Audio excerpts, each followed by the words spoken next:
ബിൽവർട്സ് നമസ്കാരം.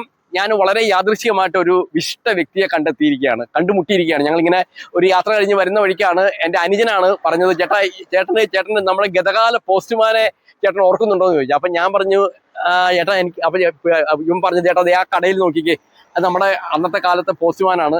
അപ്പൊ എനിക്ക് ഒത്തിരി സന്തോഷമായി. ഞാൻ ചെന്ന് ചേട്ടനോട് സംസാരിച്ചു. അപ്പൊ ചേട്ടനെ കണ്ടുമുട്ടിയതിന്റെ സന്തോഷത്തിലാണ്, എക്സൈറ്റ്മെന്റിലാണ്. ഈ ചേട്ടനാണ് എനിക്ക് കോളേജിൽ നമുക്ക് അന്നത്തെ അഡ്മിഷൻ കാർഡ്, പിന്നെ ജോലി കിട്ടിയ എനിക്ക് ആദ്യമായി ജോലി കിട്ടിയപ്പോൾ ഓഫർ ലെറ്റർ ഇതൊക്കെ കൊണ്ടു തന്ന ചേട്ടനാണ്. ചേട്ടനത് ഓർക്കുന്നുണ്ടോ? ഇതൊക്കെ ഓർക്കുന്നുണ്ടല്ലോ അല്ലേ? ഈ ചേട്ടനെ എനിക്ക് ജോലിയുടെ കിട്ടിയപ്പോഴുണ്ടല്ലോ, ചേട്ടനെ അന്വേഷിച്ച് ഞാൻ പോയി. ചേട്ടൻ സൈക്കിളിലായിരുന്നു, ഞാൻ എന്നിട്ട് പുറകെ പോയി. എന്നിട്ടാണ് ചേട്ടൻ എനിക്ക് അത് തന്നത്. അപ്പൊ ഞാൻ ഒത്തിരി സന്തോഷം. ചേട്ടൻ എന്താ പറയാ, എത്ര നാൾ റിട്ടയർ ആയിട്ട്? 2 വർഷമായി. സുഖജീവിതം, സ്വസ്ഥം. അപ്പൊ ഒത്തിരി സന്തോഷം.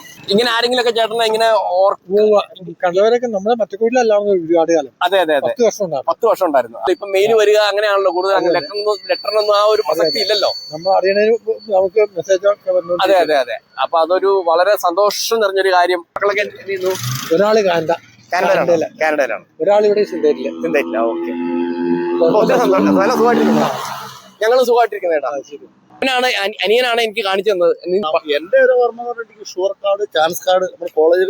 അതെ ആദ്യം ചാൻസ്, ഷുവർ കാർഡ്. അതെ, ഡിഗ്രി ഒക്കെ പഠിക്കുമ്പോ അങ്ങനെയാണ്. അതെ സമയത്ത് ആ സൈക്കിൾ ചൂട്ടി വരുമ്പോൾ നമുക്കൊരു വേറൊരു അനുഭൂതിയാണ്. എന്തെങ്കിലും ലെറ്റർ ഉണ്ടോ, പ്രത്യേകിച്ച് ഇങ്ങനെ നമ്മുടെ കോളേജ് അഡ്മിഷൻ ഒക്കെ കാത്തു നിൽക്കുന്ന സമയത്ത്. അപ്പൊ എന്തായാലും ഒത്തിരി സന്തോഷം. Thank you, all the best. Okay thank you.